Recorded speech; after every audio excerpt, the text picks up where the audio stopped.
Dear friends, in this lecture, we are going to talk about deconstructive reading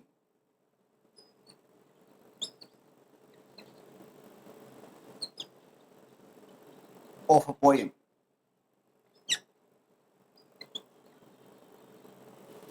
We all are aware that the very concept of deconstruction is given by Jacques Derrida, and very famously he has said that language bears within itself the necessity of its own critic. We know that around this concept, it's very interesting to read poems as well as literature to see how the critic of that language happens, and in that the very meaning is disintegrating there. Along with this, we know that the Derridian deconstructive idea revolves around free play,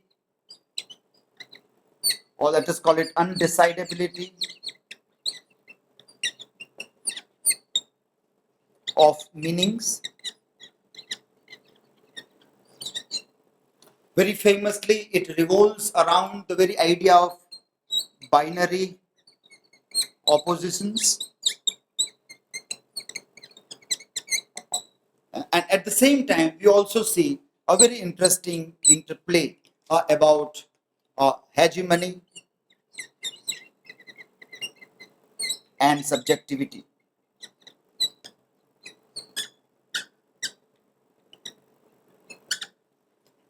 In one poem, we want to see that how does this all things operate. Most of the students are well aware that Derrida, Paul de Man, and deconstructive ideas are all these things. But when it comes to apply these ideas in a work of literature, it becomes equally difficult to read.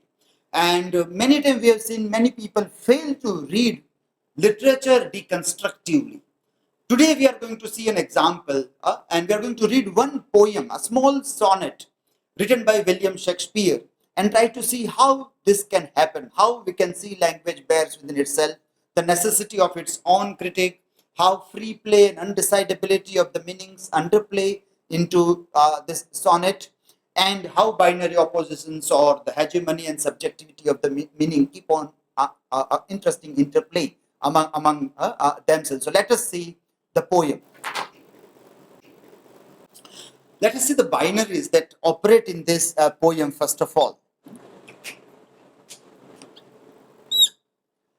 What we find here is in the very first line, shall I compare thee to a summer's day?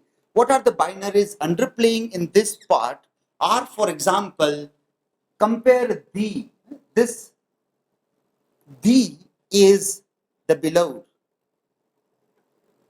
As we know that the poem is addressed to the beloved, the speaker is a lover, a male lover, and this poem is addressed to a female beloved. Beloved is the thee, and what is the binary against that? It is summer. Let us say summer's day is on the other side of the binary. Now, when we try to generalize beloved, what we find is that beloved represents human beings. And what do the summer's day represent? Nature. Now, when we are trying to see that language bears within itself the necessity of its own critic, what we see in the very first line of the poem or the subsequent line, thou art more lovely and more temperate, rough winds do shake the darling birds of May, too hot the eye of heaven's shine, and gold complexion dimmed. What we find is that this poem is decentering nature. Initially, people might find that this is a nature poem. See, beautiful nature is that, but no, it is not a nature poem. Nature is on the underprivileged side of the binary in this. And what is at the center in this line? It is beloved. Human beings are at the center. and nature is relegated on the periphery of this center here. That is one part of reading this poem. Now, when we read further this poem, what we find is that, but thy eternal summer shall not fade, when in eternal lines to time thou growest. When will that happen? That the beloved will become more eternal than the summer's day, which is fading away, which is changing, which is transitory subsequently. When will beloved, the human being here, will have eternity or immortality? When there are lines written on the beauty of the beloved. The lines is, let us say, writing, or let us say poem, or call this sonnet. This is so actually the poem is celebrating self.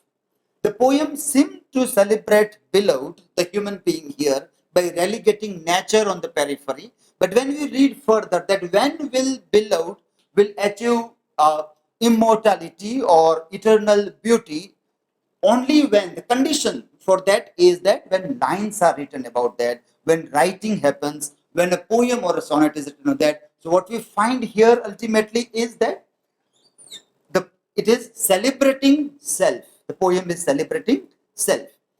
Is this what the poem is trying to say? Is this poem not about nature, not about beloved, but only about self, about the sonnet? Is what the poem wants to say? Or still there are possibilities of making a critique of the language of this poem? Well, let us move further to see one more aspect of this thing. When lines or writing or poem or the sonnet comes at the center, what goes on the periphery is both the beloved as well as the summer's day. They both are on the same side now. When beloved was at the center, summer's day, nature was on the other side. It was the other. Now, beloved also is a part of this other. Why? Because the center is now in this part. Sonnet is at the center. When we see that summer's day and beloved becomes one, does it also mean that the attributions that were given to nature and summer's day also are shared by beloved also? What were the attributes given? For example, uh, nature is changing, nature is mortal, so it is transitory, and so it is fickle also. It is frail. If it is frail, it is infidel also. If it is infidel, it is faithless also.